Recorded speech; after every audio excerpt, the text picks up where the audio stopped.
4월 11일 아침에 큐티입니다. 오늘은 민수기 11장 16절부터네요. 탐욕의 무덤이라고 하는 이제 제목으로 말씀을 좀 보려고 합니다. 어제 이제 후반부에 좀 보지 못했던데 조금 더 같이 살펴보면 결국은 제가 만나를 먹는 것만 가지고는 안 됐던 거죠. 그래서 10절 이하에 보면 백성이 온 종족들이 이제 일단 자기 장만 문 앞에서 울었다는 거죠. 예, 이제 불평이 어떻게 시작된 건지를 보여주고 있습니다. 그러니까 문제는 이러므로 여호와의 진노가 심히 크다 했고 모세도 기뻐하지 않았다라고 했습니다. 자, 이것에 대해서는 이미 어제 살펴봤던 것처럼 불을 그들 중에 붙였다. 진영 끝에 사르게 했다. 그러니까 지금 불은 꺼졌죠. 꺼졌는데 이제 이 원망, 이 디베라라고 하는 곳에서 이제 원망이 시작된 거죠. 자, 그러면 이 원망이 어떤 형태로 지나가느냐라고 하면 먹는 문제를 가지고, 그리고 그 먹는 문제를 가지고 백성들이 울고, 자, 이제 모세에게도 영향을 미칩니다. 그러니까 모세가 11절에 보면 여짜오되, 이 여짜오되는 중요합니다. 여러분, 이게 위에 보시면 이렇게 보면 백성이 악한 말로 원망했다라고 돼 있는데 모세는 어땠습니까?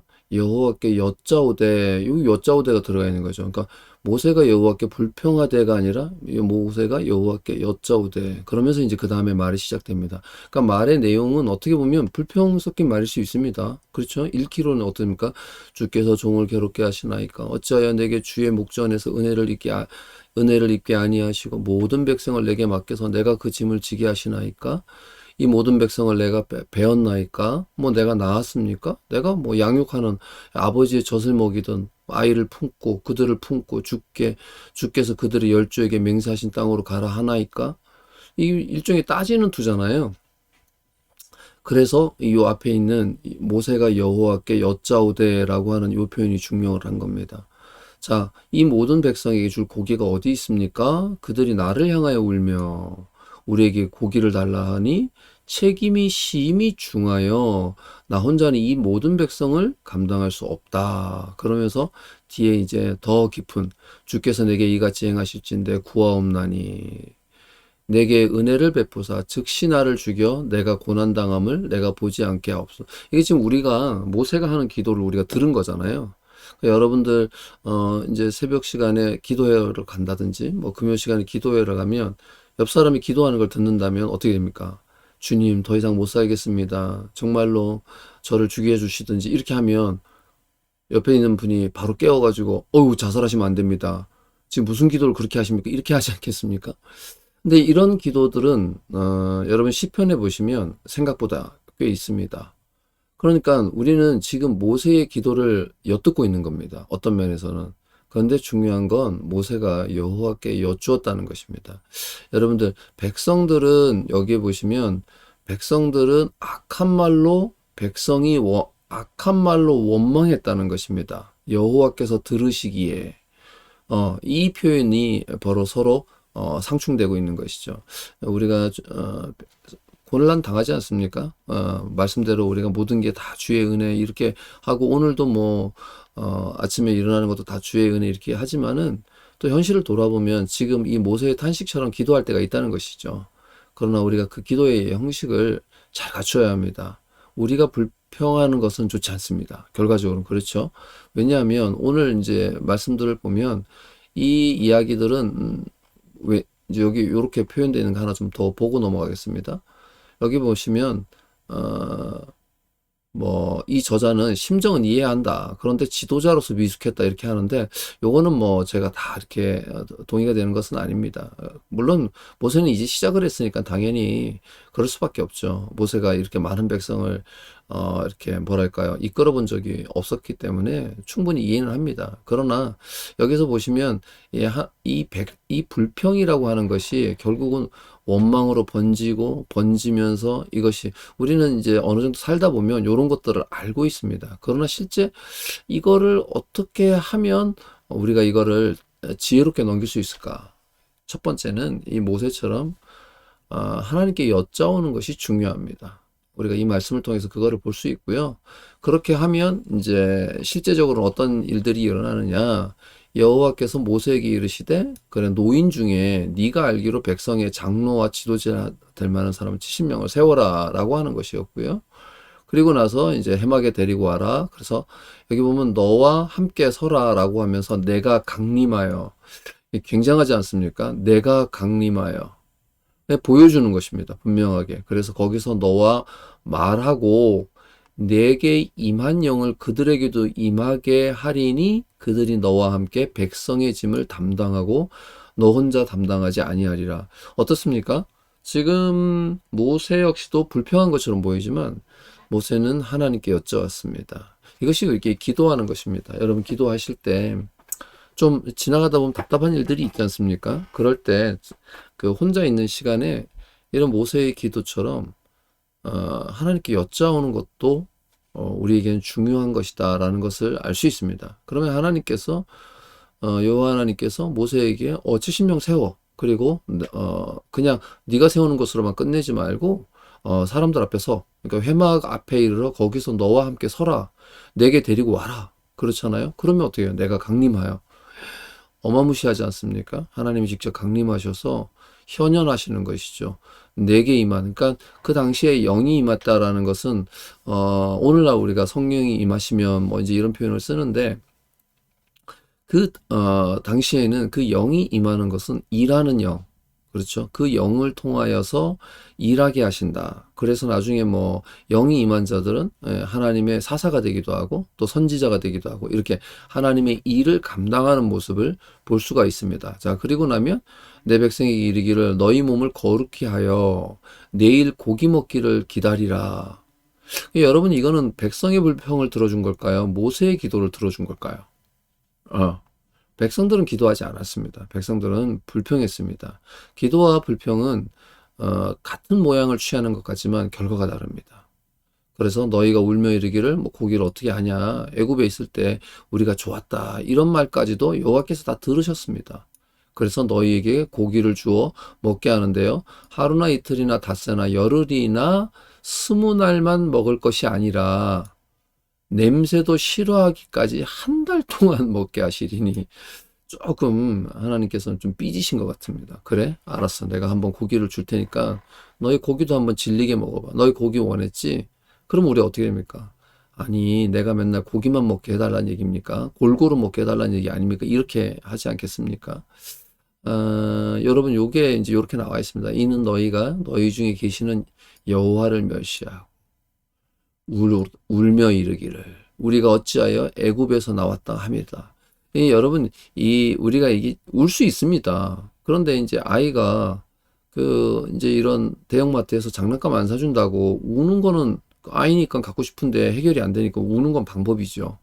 근데 울면서 이렇게 얘기하는 거죠. 왜 나를 낳아가지고 내가 저 옆집에 저 사람 뭐 물건 사주고 있는 그 사람을 보면서 내가 저 사람을 따라가서 살았더라면 더 나았겠다. 이런 식으로 한다면 그럼 어떻겠습니까? 그렇죠. 우는 것도 나쁘다. 이렇게 하기는 어렵습니다. 울 수 있습니다. 그러나 모세는 여호와께 여짜오되라고 했던 것이고 모세가 이르되 나와 함께 있는 백성의 보행자가 60만 명. 그 다음에 주의 말씀에 한 달 동안 고기를 주는데 그들을 위해서 양떼와 소떼를 잡으면 잡은들 족하겠느냐 바다의 고기를 모은들 족하겠느냐 이렇게 되니까 여호와께서 이렇게 합니다. 여호와의 손이 짧으냐 네가 이제 내 말을 내게 응하여 여부를 보리라. 진짜 일타쌍피입니다. 하나는 백성들로 하여금 여호와 하나님께서 어떠하신가를 알게 하지만 또 반대로는 모세를 향하여 모세의 기도에 하나님의 응답이 있음에도 불구하고 그 응답의 결과가 어떻게 나타나는지를 보게 하시는 것이죠. 모세가 나가서 여호와의 말씀대로 이제 실행했습니다. 백성의 장로 70을 세웠고요. 여호와께서 어떻게 합니까? 구름 가운데 강림하사 모세에게 말씀하셨습니다. 영이 임하니까 장로들에게 임하시고 영이 임한 때에 그들이 예언을 하다가 다시 하지 아니하더라. 무슨 예언을 했을까요? 굉장히 궁금한데 굉장히 궁금한데 아무튼 여기 이러네요. 엘닷과 메닷의 가 있는데 그 기명된 자 중에 엘닷이라 하는 자와 메닷이라고 하는 자가 있었는데 두 사람이 진영에 머물고 장막에 나가지 아니하였으나 그들에게도 영이 임하였다. 진영에서 예언했다. 그러니까 70명으로 기명은 됐는데 진영 안에 있었습니다. 왜 그랬을까요? 뭐 나이가 있는 노인 중이라고 했으니까 거동이 불편할 수도 있겠죠. 뭐 여러 가지 이유가 있었지만 어쨌든 나가지 않았습니다. 그런데 영이 임하니까 예언했다 했죠. 노인에게 젊은이에게 영이 임하면 여러분 이 요엘서 나온 게 연결되죠. 그러면 이거는 신약에도 연결되죠. 영이 임하면 진리의 영이신 성령이 오시면 알게 하는 것. 이들에게도 하나님의 뜻하심이 무엇인지를 알게 하는 것이죠. 한 소년이 달려와서 모세에게 전하여 이르되 엘닷과 메닷이 진중에서 예언했다라고 하니까 택한 자 중 한 사람 곧 모세를 섬기는 눈의 아들 여호와가 이르되 내 주 모세여 그들을 말리소서. 왜 그럴까요? 모세가 그들에게 이르되 네가 나를 두고 시기하느냐? 여호와께서 그의 영을 그의 모든 백성에게 주되 다 선지자가 되게 하시기를 원하노라. 모세와 이스라엘 장로들이 진중으로 돌아왔더라. 이 짧은 기사지만 이 중요합니다. 왜 그러냐면 이 영은 이 모세는 깨달았습니다. 잠깐 동안 모세는 성장하는 겁니다.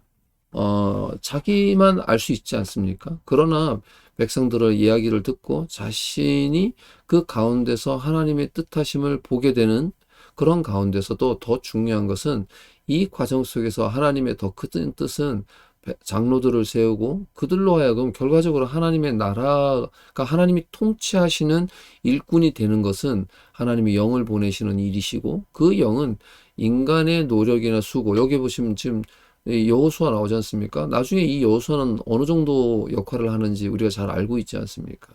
그랬던 여호수아 역시도 아직은 성장하지 못한 것을 보여주죠. 그럴 때 이렇게 말합니다. 그 모세가 그에게 이르되 야 네가 나를 두고 시기하느냐? 그러니까 그 사람들이 거기서 하면 멈춰야지. 이거는 누구에게 모세에게 속한 거 아닌가 이렇게 생각을 한 것입니다. 그럴 수 있죠. 그렇지만 이 지도자는 이럴 때 이것을 분별할 수 있는 능력이 있어야 합니다. 여호와께서 그의 영을 그 모든 백성에게 주시기를 원한다. 여러분 이것이 바로 신약에 와서 우리 모두가 하나님의 영을 받게 되는 놀라운 메시지의 그 가운데 있다는 것입니다. 어쨌든 여기까지 하면서 넘어가 보면 바람이 여호와에게서 나와 바다에서부터 메추라기를 불어. 이게 결과적입니다. 여기 보시면 하루길이 되면 지면 위에 두 규빗쯤 내리게 이게 굉장히 높이 쌓인 것을 알 수 있습니다. 백성이 일어나 그 종일토록 종일 주야죠. 이튿날 동안 또 어떻게 해요? 메추라기를 모았다. 뭐 열호멜 뭐 어마무시했던 게 중요합니다. 뭐 양이 많다는 것을 알 수 있죠. 고기가 아직 이 사이에 있어 씹히기도 전에 여호와께서 백성에게 대하여 여기도 결과적으로 진노하사 심히 큰 재앙을 치셨으므로 재밌습니다. 진영 사이에 펴 두었더라. 고기를 먹는 것. 여러분들 우리에게 그 일용할 양식 외에 내려오면 그것이 우리에게는 과연 축복인가를 생각해 보셔야 합니다. 우리가 조금만 더 주신다면 뭐 이런 것들을 많이 하죠. 저도 이제 그런 생각들, 그런 상상들을 많이 핍니다. 그렇죠? 그러나 진노하사 심히 큰 재앙으로 치셨으므로 그곳 이름을 기르봇 핫다. 욕심을 낸 백성을 거기에 장사했다라고 했습니다. 백성이 이 기르봇에서 행진하여 하세로까지 이르렀다. 이렇게 표현을 하고 있습니다. 자, 이 본문을 이제 이렇게 해석을 했습니다. 뭐 모세를 위해서 70명 영을 세웠다. 이처럼 하나님은 자신의 일꾼을 위해 충성된 사람을 함께 세워 일할 수 있도록. 그런데 충성됐다. 여기 보시면 노인 중에 네가 알기로 백성의 장로와 지도자가 될 만한 자. 이랬죠? 그러니까 잘 맞는 말씀입니다. 애굽이 있을 때가 좋았다라고 했는데 그 벌로 고기를 주셨다는 것입니다.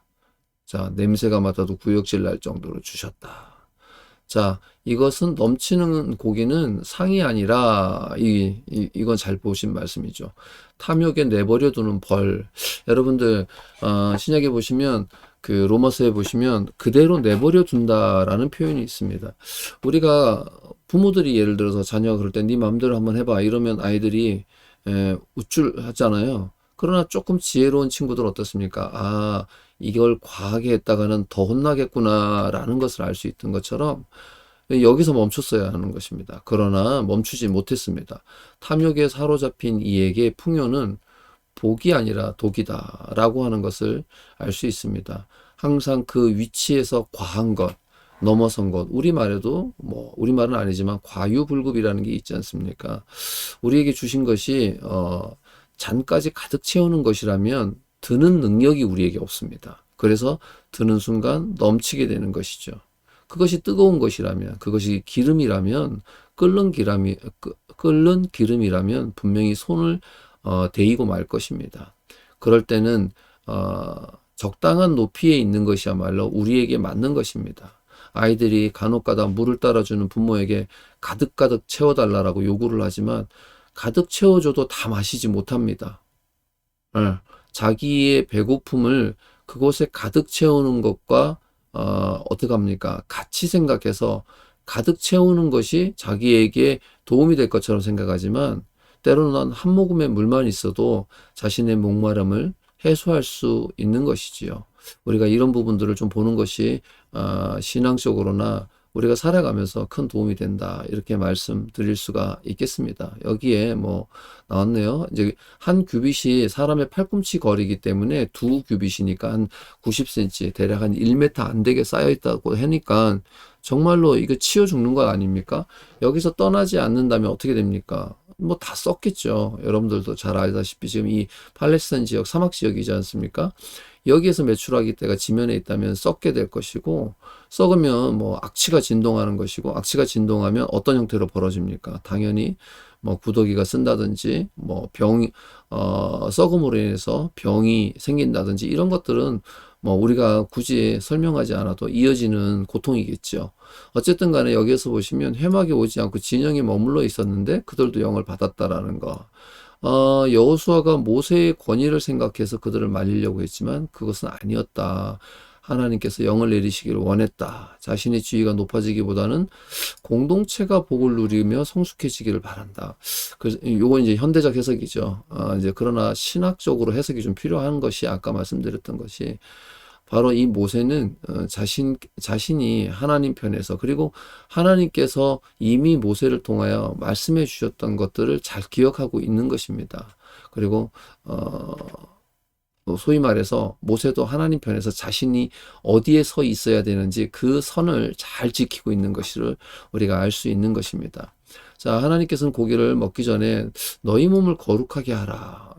왜일까요? 절제의 끈을 놓아버리지 않도록 주의하셨지만 이스라엘 백성은 가득히 내려앉은 메추라기 앞에서 탐욕 덩어리가 되고 말았습니다. 왜 그러냐면 여기에서 보시면 열 호멜이라고 하는 것이 2200리터니까 엄청나게 그것을 어떻게 긁어 모았다는 것을 알 수 있습니다. 자, 여기에 보시면 31절부터 보시면 메추라기를 몰았다. 지면 위에 두 규빗 됐다. 백성이 일어나 종일 종야, 그러니까 하루 종일 밤늦게 이튿날에도 종일토록 메추라기를 모았다. 그러니까 적게 모은 자도 여러 호멜이라는 것입니다. 그렇죠? 고기가 아직 이 사이에 있어 씹히기도 전에 이것은 여호와 하나님의 진노라는 것을 우리가 알 수 있어야 합니다. 하나님이 어떤 형태로 재앙을 내리셨는지는 알 수 없지만 그들의 탐욕 때문에 많은 백성이 죽었다. 추측해 볼 수 있죠. 아까 전에 말씀드린 것처럼 자, 이 사람들이 모은 거 뭐 저장장치가 있는 것도 아니고 다 배를 갈라서 말려야 하는 것인데 그 정도의 양이라면 이걸 일일이 다 일하기는 어려웠을 것입니다. 아마 하루 반나절만 두어도 썩기 시작하고 부패할 것이고 그 부패하면 어떻게 되겠습니까? 당연히 아까 말씀드렸던 것처럼 병균이 발생을 할 것이고 인간에겐 치명적이 되는 것이죠. 그것을 떠나기도 쉽지 않았을 상황이었을 것입니다. 어쨌든 이런 것들이 그 욕심과 함께 같이 잉태하는 것. 여러분들 이런 것은 썩는 문제지만 그러면 이 돈은 어떨까요? 물질은 어떨까요? 물질이 우리에게 과하게 있으면 여러분 별것 아닌 것 같지만 어디선가 그것이 스물스물 올라옵니다. 에이, 굳이 그렇게까지. 나도 있어 봤으면 좋겠다 하는 게 우리 마음이잖아요. 그런데 돌아보면 집안에서도 예를 들어서 각각의 사람들이 돈이 조금씩 넘친다면 어떻게 될까요? 서로 의존적인 관계들은 허물어지기 시작할 겁니다. 충분히 나도 할 수 있다. 내가 갖고 싶은 것은 내가 산다라고 하는 마음들이 상대가 이렇게 베풀어줬던 그런 기본적인 것들을 이렇게 무시하게 될 것입니다. 그렇다고 내가 널 무시하는 건 아니야. 분명히 그렇게 말을 하겠지만 그 마음속에는 그게 자리 잡습니다. 내가 버는 건 내가 할 수 있어. 이런 것들이 의존적이지 않고 독립적이 되니까 좋긴 하죠. 분명히 필요합니다. 그러나 항상 우리가 말씀드린 것은 그 경계선상을 넘어섰들을 의미하는 것이죠. 예. 야고보서에 나와 있는 말씀이 잘 여러분에게 기억되실 것입니다. 욕심이 죄를 낳는다. 죄가 장성하면 사망을 낳는다. 사망을 낳는다. 여러분 이것이 바로 탐심이 가지는 무서운 것입니다. 이 민수기는 오늘 우리가 하나님 앞에서의 은혜로 산다는 것이 무엇인가, 특별히 하나님께서 우리를 훈련시키는 것이 무엇인가를 잘 살펴볼 수 있는 말씀입니다. 오늘 하루도 이 말씀으로 강건한 하루가 되기를 소망합니다.